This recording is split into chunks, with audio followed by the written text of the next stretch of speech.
Hello everyone, exam गुरु India में आप सभी का फिर से स्वागत है।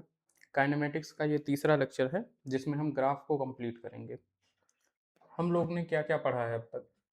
हमने पहला सबसे इम्पोर्टेंट ग्राफ जो है देखा एक्सटी ग्राफ यानी पोजीशन टाइम ग्राफ। हमने बताया पोजीशन टाइम ग्राफ में आपको केवल स्लोप निकालनी होती है जो आपको वेलोसिटी देती है, एवरेज भी और इंस्टेंटेनियस भी।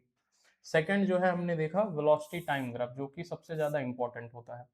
इसमें आपको जो है एरिया निकालना होता है, एरिया आपका डिस्प्लेसमेंट और डिस्टेंस बताता है, और आपको स्लोप निकालनी होती है जो आपको एक्सेलरेशन बताती है, इंस्टेंटेनियस एक्सेलरेशन भी और एवरेज एक्सेलरेशन भी।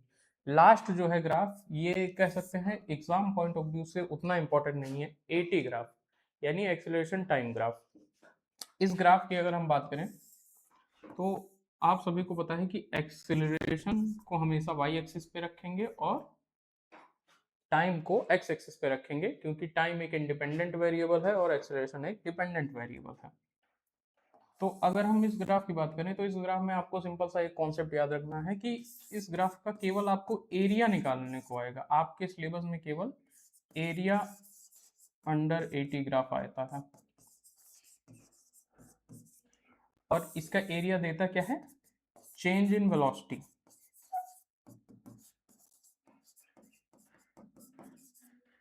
आपको इसमें स्लोप से कोई मतलब नहीं है, आपको सिंपल सा एक पॉइंट ए और एक पॉइंट बी, हमसे कहेगा कि ए जो है ए पॉइंट पे t1 टाइम पे था और बी पॉइंट पे t2 टाइम पे था, तो हमको बताइए जो है कि इसमें चेंज इन वेलोसिटी यानी डेल्टा वी क्या होगी।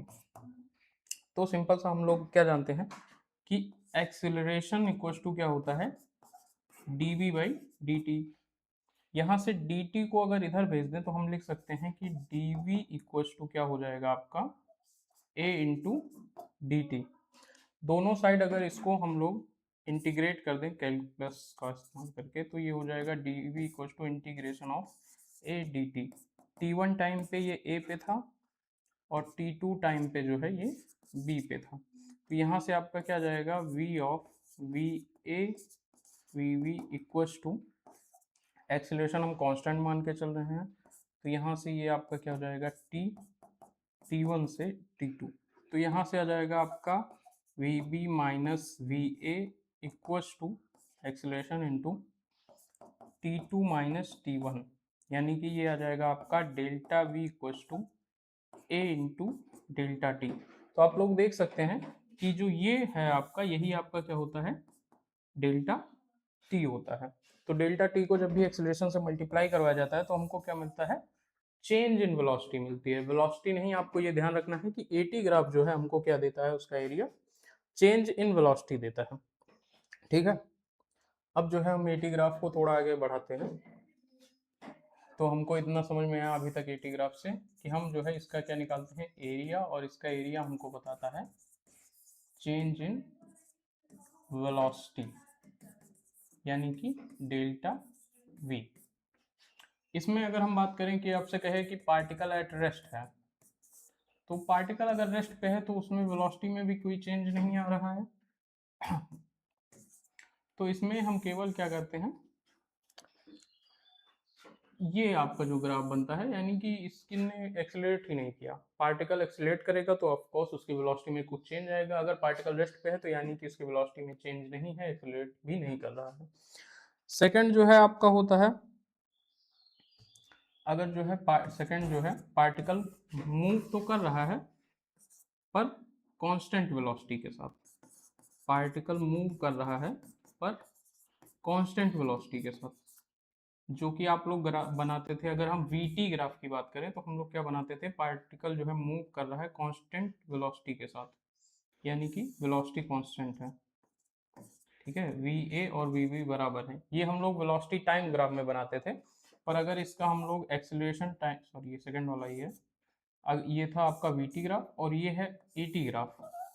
अगर हम कांस्टेंट वेलोसिटी में एटी ग्राफ बनाएंगे तो कांस्टेंट वेलोसिटी में भी एटी ग्राफ में क्या होगा, कांस्टेंट वेलोसिटी यानी एक्सेलरेशन जीरो है तो टाइम चेंज हो रहा है पर एक्सेलरेशन जीरो है, तो सिमिलरली यही ग्राफ बनेगा।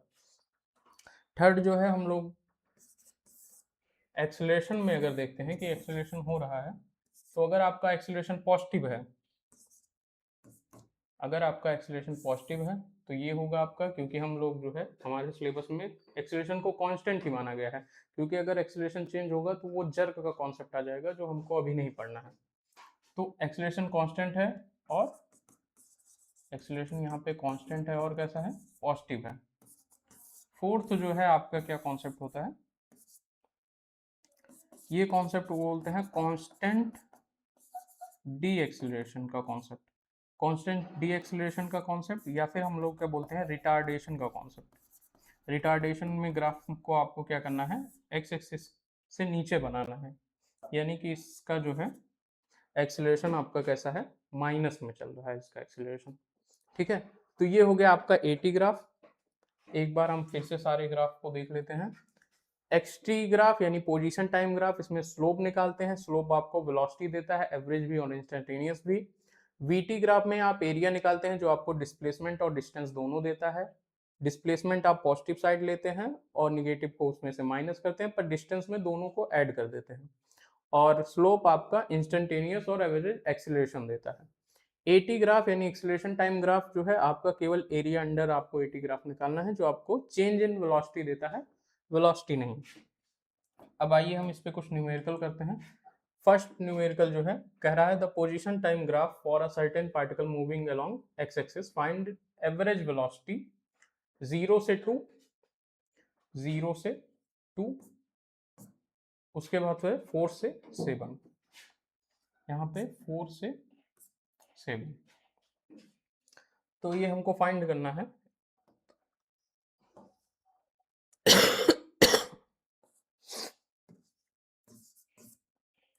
तो अगर हम बात करें 0 से 2 सेकंड, तो 0 से 2 सेकंड में मान लीजिए ये पॉइंट है O, ये पॉइंट है A, ये पॉइंट है B, यहाँ है C, ये है D और ये है E।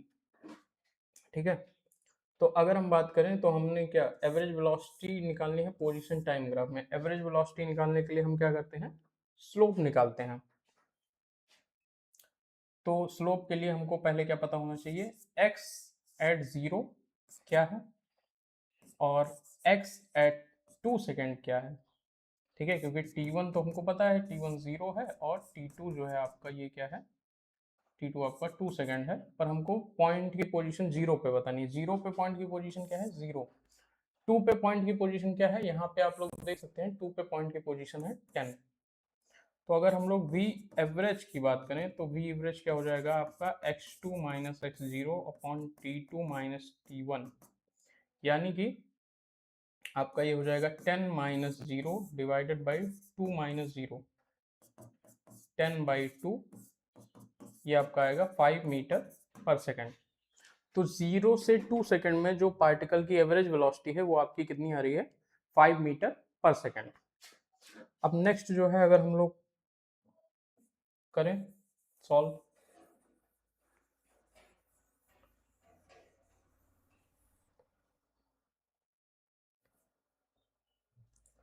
तो इसमें कह रहा है आपका 4 सेकेंड से 7 सेकेंड तक। तो 4 सेकेंड था पार्टिकल जब बी पे था, तो x ऑफ बी और x ऑफ 7 पे ये है जो डी पे पहुंच गया है। तो x ऑफ बी क्या है, बी पे इसकी पोजीशन कितनी थी पार्टिकल की, 4 4 मीटर, क्योंकि यहाँ मीटर में दिया है। डी पे पोजीशन इसकी कितनी है, तो आप लोग जो है डी पे देख सकते हैं, डी पे करीब करीब जो है ये 5 आ रहा है। तो डी पे इसकी पोजीशन जो है आपकी कितनी है, -5 मीटर, क्योंकि ये जो है निगेटिव वाई एक्सिस में चला गया है, इसलिए हम लोग -5 करेंगे। और बी पे टाइम कितना हुआ है, तो बी पे टाइम आपका हुआ है 4 सेकेंड और डी पे आपका टाइम हुआ है 7 सेकेंड।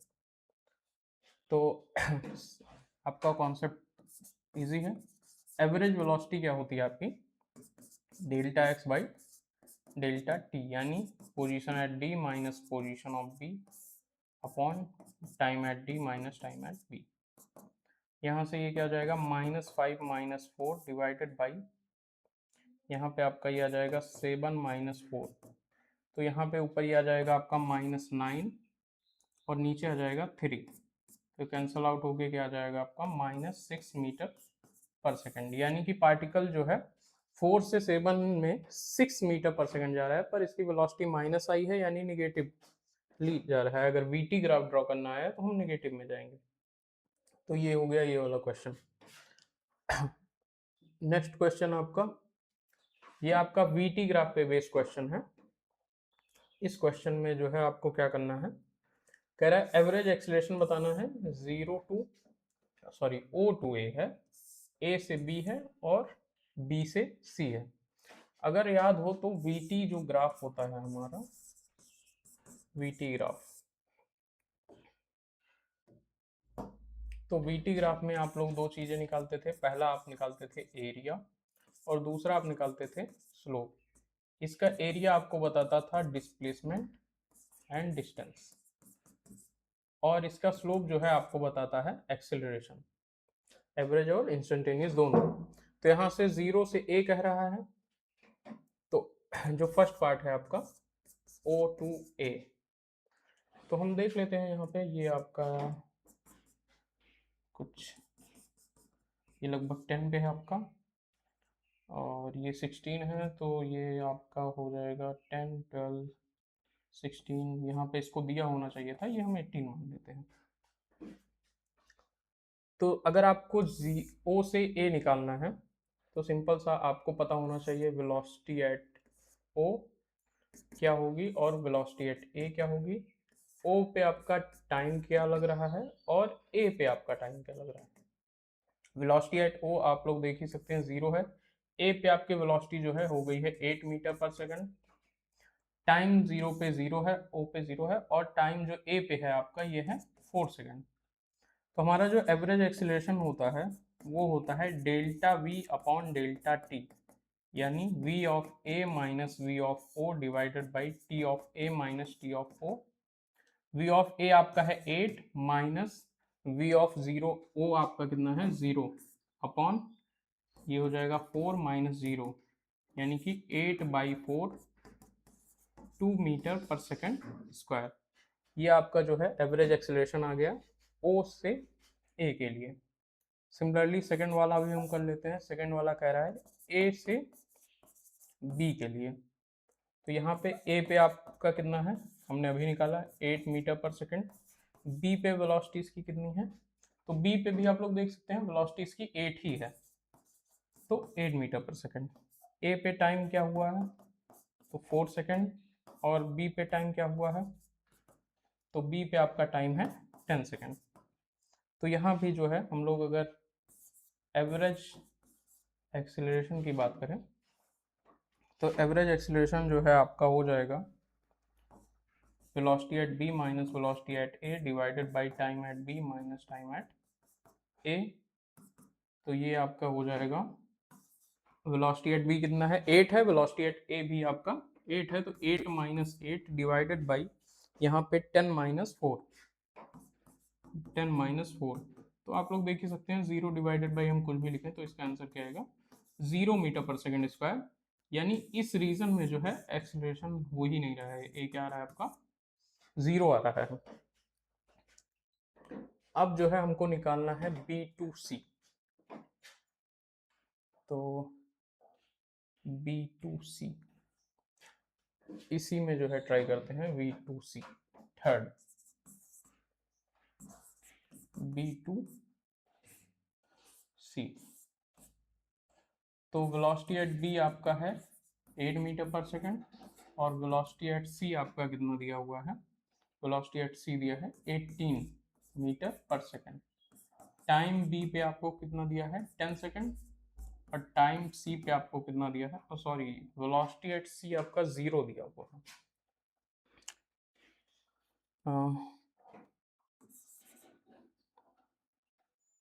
तो वेलोसिटी एट C आपका 0 दिया है, टाइम जो है आपको 18 सेकंड दिया है। तो यहाँ पे जो है आपका एवरेज एक्सीलरेशन जो है क्या हो जाएगा, एवरेज एक्सीलरेशन हो जाएगा आपका velocity at C minus velocity at B upon time at C minus time at B, यानी कि 0 माइनस 8 डिवाइडेड बाई, ये हो जाएगा आपका 18 minus 10 minus 8 upon 8 minus 1 metre per second square. ये जो है आपका हो जाएगा -1 मीटर पर सेकेंड स्क्वायर। तो आप में यहाँ देख सकते हैं ये है आपका 2 मीटर पर सेकेंड स्क्वायर एक्सीलरेशन यहाँ से यहाँ तक, फिर 0 और फिर ये हो गया है आपका -1 मीटर पर सेकेंड स्क्वायर। इसमें जो है आपको कैलकुलेट करने कह रहा है डिस्प्लेसमेंट। तो अगर हमसे डिस्प्लेसमेंट पूछ रहा है तो डिस्प्लेसमेंट के लिए हम लोग क्या करेंगे, अगर वीटी ग्राफ में डिस्प्लेसमेंट निकालना है तो हमने बताया है क्या करते हैं, एरिया निकालते हैं। तो हम यहाँ से इसमें एरिया निकाल रहे हैं। एरिया अगर आप लोग देख सकते हैं तो ये आपकी जो शेप दी हुई है, ये शेप क्या है आपकी, एक ट्रेपेजियम है। ठीक है, ये शेप आपकी क्या है, एक ट्रेपेजियम है। ट्रेपेजियम का एरिया निकालने के लिए हमारे पास फॉर्मूला होता है 1/2 इंटू जो है इसकी हाइट इंटू जो है b1 प्लस b2। ठीक है, तो ये आपका कितना हो जाएगा 1/2 इंटू इसकी हाइट दी हुई है आपको 8 इंटू b1 प्लस b2, यानी यहाँ से यहाँ तक की डिस्टेंस और यहाँ से यहाँ तक की डिस्टेंस। तो ये दिया है आपको 18 प्लस यहाँ से यहाँ तक देख सकते हैं 4 से 10 गया है यानी कि 6, ये कट के आ जाएगा 4, यहाँ से आ जाएगा आपका 4 इंटू 18 प्लस 6 यानी कि 24, 24 इंटू 4 कितना होता है 96 मीटर। 96 मीटर जो है आपका आया है डिस्प्लेसमेंट।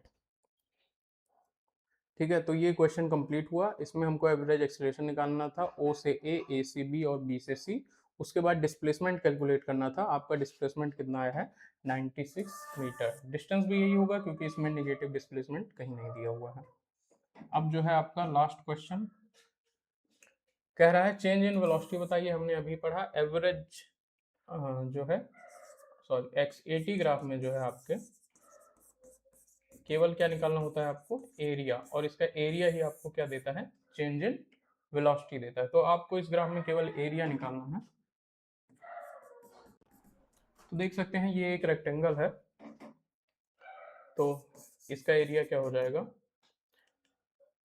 रेक्टेंगल का एरिया होता है लेंथ इनटू ब्रेथ।